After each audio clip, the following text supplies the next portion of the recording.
Digital Viramgam સહિત છે મોટા સમાચાર છે કે 3 દિવસ બાદ પણ હજુ સુધી પાણી ઉતર્યા નથી, ઓસર્યા નથી.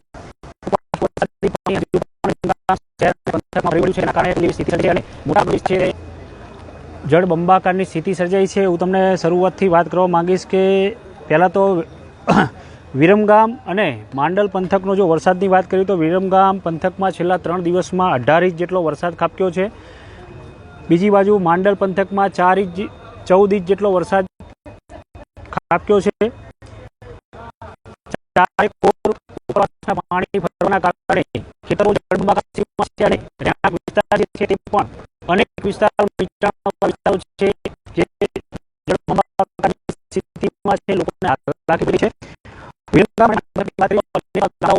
સેના અનેક એવા વિસ્તારો છે જેમાં વહીવટી તંત્ર દ્વારા અત્યાર સુધી અનેક લોકોનું રેસ્ક્યુ કરવામાં આવ્યું છે. ટ્રેક્ટરો સિવાય આ મુખ્ય માર્ગો પર કોઈ એવી સાધનો પસાર થઈ શકતા નથી એવી સ્થિતિ છે અને ખાસ 2000થી વધુ લોકોનું અત્યાર સુધી રેસ્ક્યુ કરવામાં આવ્યું એવું વહીવટી તંત્ર પાસેથી માહિતી મળી રહી છે. સમગ્ર જે વાત કરીએ તો અત્યાર સુધી કોઈ મોટી જાનહાનિના સમાચાર નથી. ગઈકાલે એક યુવક પાણી ડૂબવાના કારણે મોતની ઘટના બની હતી. અવિરત હજી પણ છૂટો છવાયો વરસાદ વરસી રહ્યો છે અને ઉપરવાસના વરસાદના પાણીના કારણે હાલ સમગ્ર વિરમગામ, માંડલ અને સહિત નળકાંઠાનો પંથક જે વિસ્તાર છે તે જનજીવન ખોરવાયું છે. જોઈ શકો છો કે વિરમગામની બહાર નીકળવા માટે પણ કોઈ એવો સ્કોપ નથી. ઢીચણ સમાણા અને કમર સમાણા સુધી પાણી અત્યારે હાલ ભરાઈ ચૂક્યા છે અને જેના કારણે અત્યારે ભારે મુશ્કેલીનો સામનો કરવો પડી રહ્યો છે. વાત કરીએ તો ગત રોજ રાતે વિરમગામથી અમદાવાદ અને વિરમગામથી માળિયા હાઈવે જે છે તેમાં ઉપરવાસના વરસાદી પાણી ભરાઈ ચૂક્યા હતા અને જેના કારણે 14 થી 15 કલાક જેટલા સમય સુધી હાઈવે અમદાવાદ પોલીસ દ્વારા બંધ કરવામાં આવ્યો હતો. બંને બાજુ 8 કિલોમીટર ટ્રાફિક જામ. સવારે 14 લોકોને પણ ભારે હાલાકીનો સામનો કરવો પડ્યો. ઉપરવાસના વરસાદી પાણી હાઈવે ઉપર જેટલા હાઈવે ઉપર પસાર થઈ રહ્યા છે. અમદાવાદ નખત્રાણા ડેપોની જે બસ છે જેમાં આશરે 45 થી વધુ જે મુસાફરો છે જે તેમાં સવાર એકાએક પાણીના વહેણ સાથે જે પસાર થતા પાણીના વહેણમાં તે પલટી ખાઈને તણાઈ જવાની શક્યતા હતી, પરંતુ મોટી દુર્ઘટના પણ એ પણ ટળી જવા પામી છે અને સમય સૂચકતાથી તમામ જે મુસાફરો છે જે એ પોતાનું સ્થાન લઈને અત્યારે નીકળી ગયા હતા. મોટી જાનહાની એસટીની પણ એક ટળવા પામી છે. બીજી બાજુ વાત કરીએ તો વિરમગામ શહેરના જે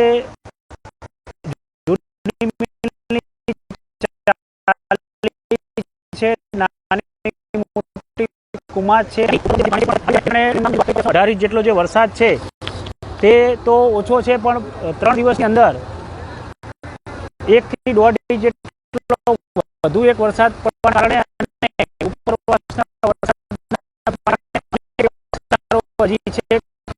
પાણીમાં કરસનપુરા છે, વિઠ્ઠલ સહિતના જે ગામડાઓ છે પણ જળબંબાકારની સ્થિતિમાં છે. જેઓ ભારે ગ્રામજનો પણ અત્યારે હાલ ભારે જનજીવન ઉપર મોટી અસર જોવા પડી છે. જીવન જરૂરિયાત જે વસ્તુ જે છે ખાણીપીણી સહિતની ચીજો માટે ભારે અત્યારે હાલાકી ભોગવવી પડી રહી છે. વિરમગામ અને માંડલ જે પંથક છે જેમાં વિરમગામ અને માંડલ પંથકમાં વિરમગામ શહેર અને સોસાયટીઓ સહિતના જે વિસ્તારો છે જેમાં અનેક એવા સામાજિક આગેવાનો છે, રાજકીય આગેવાનો છે જેમના દ્વારા ફૂડ પેકેટ અને જમવાની વ્યવસ્થા કરીને અસરગ્રસ્તો સુધી પહોંચાડવાની વ્યવસ્થા કરવામાં આવી છે. બીજી બાજુ વિરમગામ નગરપાલિકા દ્વારા સ્વામી વિવેકાનંદ ટાઉન હોલ ખાતે પણ અસરગ્રસ્તોને સ્થળાંતરિત કરીને તેમને રાખવામાં આવ્યા છે અને વિરમગામ મામલતદાર વહીવટી તંત્ર દ્વારા પણ અનેક જગ્યાઓએ ફૂડ પેકેટ સહિત જમવાનું મોકલવાની પણ વ્યવસ્થા અત્યારે કરી દેવામાં આવી છે. 2000 લોકો અસરગ્રસ્તો ત્યારે સલામત સ્થળે ખસેડવામાં આવે છે. વિરમગામ તાલુકાના નળકાંઠાની વાત કરીએ તો નળકાંઠાના થુલેટા જે ગામ છે જેનો ડેમ જે છે તેનો એક ભાગ તૂટી જવા પામ્યો છે। ત્યાં પણ જળબંબાકારની સ્થિતિ છે। વાસણ છે, વાંસવા છે સહિતના જે ગામો છે જ્યાં ગામમાં પાણી ઘૂસી જવાના કારણે અનેક રહેણાંક મકાનોમાં પણ પાણી ભરી જવાથી ગ્રામજનોને પણ ભારે હાલાકી ભોગવવી પડી રહી છે। આપ જોઈ રહ્યા છો, અમે એક જ જગ્યાએથી અત્યારે અમે પણ કવરેજ કરવા માટે બહાર નીકળી શકાય તેવી પરિસ્થિતિમાં નથી। ટ્રેક્ટરો સિવાય વિરમગામ શહેરમાં કોઈ અત્યારે સાધનો ઉપયોગ શક્ય નથી। કમર સુધી પાણી છે અત્યારે હાલ જોઈ શકો છો કે વિરમગામનો માંડલ જે હાઈટ છે ત્યાં દ્રશ્યો જોઈ શકો છો જે અત્યારે અનેક એવા વાહનો ફૂટવાઈને લોકો બહાર નીકળી રહ્યા છે અને હજુ પણ કમર સુધી પાણી છે પાણી પંથક છે તેમાં અત્યારે આવી રહ્યું છે।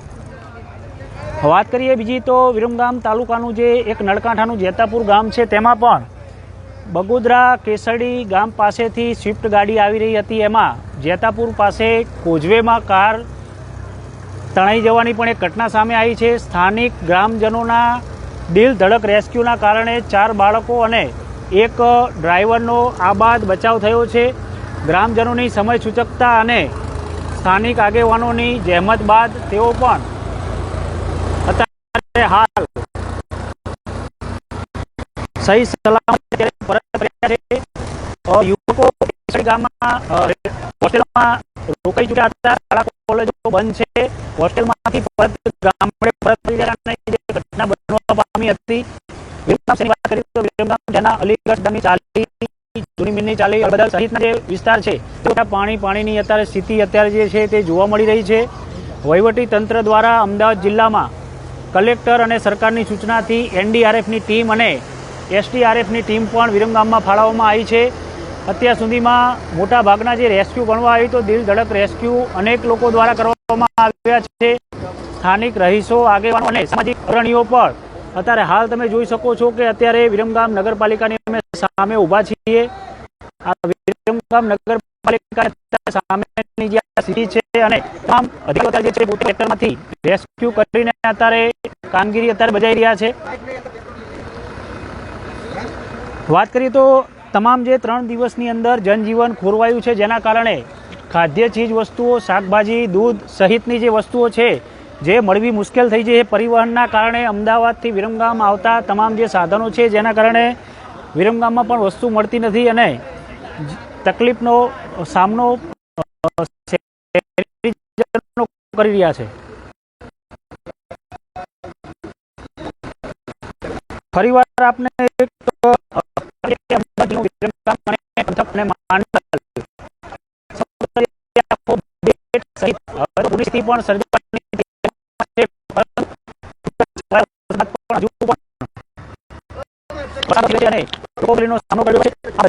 મહત્વની વાત કરી રહ્યા છીએ જે હું જે જગ્યા ઉપર અત્યારે ઊભો છું આ સમગ્ર જે વિસ્તારની વાત કરીએ તો અત્યારે આ જે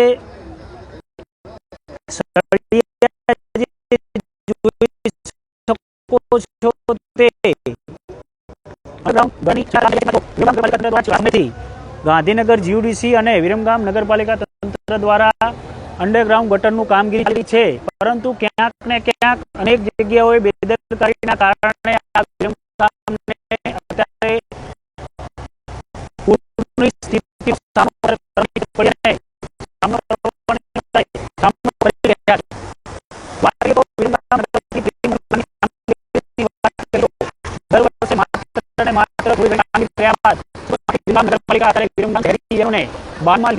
અત્યારે આપ જોઈ શકો છો જ્યાં જુઓ ત્યાં પાણીના દ્રશ્યો છે। અત્યારે પણ તમે જુઓ કે સતત થોડી વાર પહેલા વરસાદ નહોતો અને અત્યારે થોડીક ક્ષણોમાં અત્યારે ફરીથી વરસાદ જે છે તે શરૂ થઈ જવા પામ્યો છે।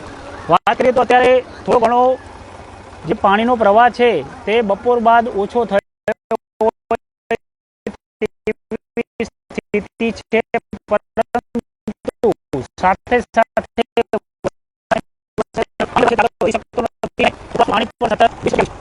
વિરમગામ નાની મોટી કુમાથી લઈને ફૂલવાડી, જૂની મિલની ચાલી, ઉજીની ચાલી સહિત કુંવરબા પાર્ક, ન્યૂ વિરમગામ સહિતના જે પંથકનો વિસ્તાર છે ત્યાંથી ઉપરવાસના વરસાદી પાણી સમગ્ર વરસાદી પાણી વિરમગામ શહેરમાં અને આજુબાજુના નીચાણવાળા વિસ્તારોમાં ફરી ચૂક્યા છે અને મોટા ભાગના જે વિસ્તારો છે તે હજુ પણ પાણીમાં ગરકાવ છે, જેને લઈને રહીશો અને હાલાકી સામનો કરવો પડી રહ્યો છે.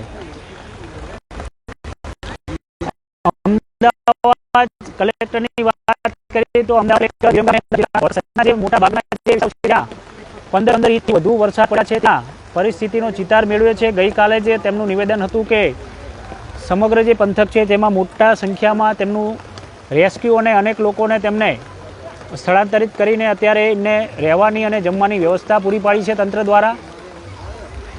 વાત કરીએ તો એનડીઆરએફની ટીમ અને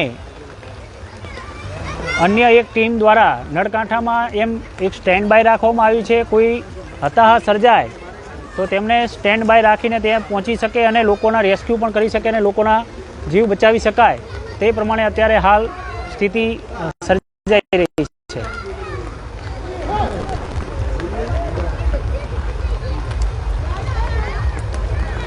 આ બધા વચ્ચે વિરમગામ શહેર અને તાલુકામાં ઘણી જગ્યાએ જે સંસ્થાઓ છે તે પણ અત્યારે ફૂડ પેકેટથી લઈને ખાણીપીણી અને જમવાની વ્યવસ્થા પણ પૂરી પાડી રહી છે. અનેક એવી સોસાયટીઓ છે, વિરમગામ ટાઉન ક્લબ છે, વિરમગામ હોલ છે, તેમાં વિરમગામ નગરપાલિકા તંત્ર દ્વારા પણ અત્યારે સુવિધા પૂરી પાડી રહી છે.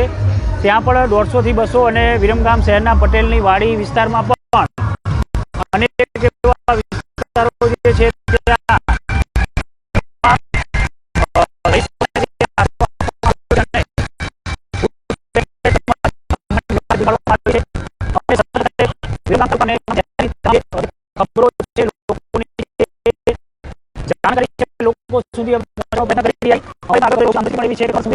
પાણી ભરેલા હોવાને કારણે ટ્રેક્ટર પણ અત્યારે રેસ્ક્યુમાં અને લોકોની કામગીરીમાં જોડાયેલા હોવાને કારણે અત્યારે આગળ નીકળી શકાતા નથી અને સતત અત્યારે લોકોને જાનહાનિ નુકસાન ન થાય તેની તકેદારી અત્યારે સમગ્ર નગરપાલિકા, મામલતદાર, વહીવટી તંત્ર દ્વારા અત્યારે રાખી રહેવામાં આવ્યું છે.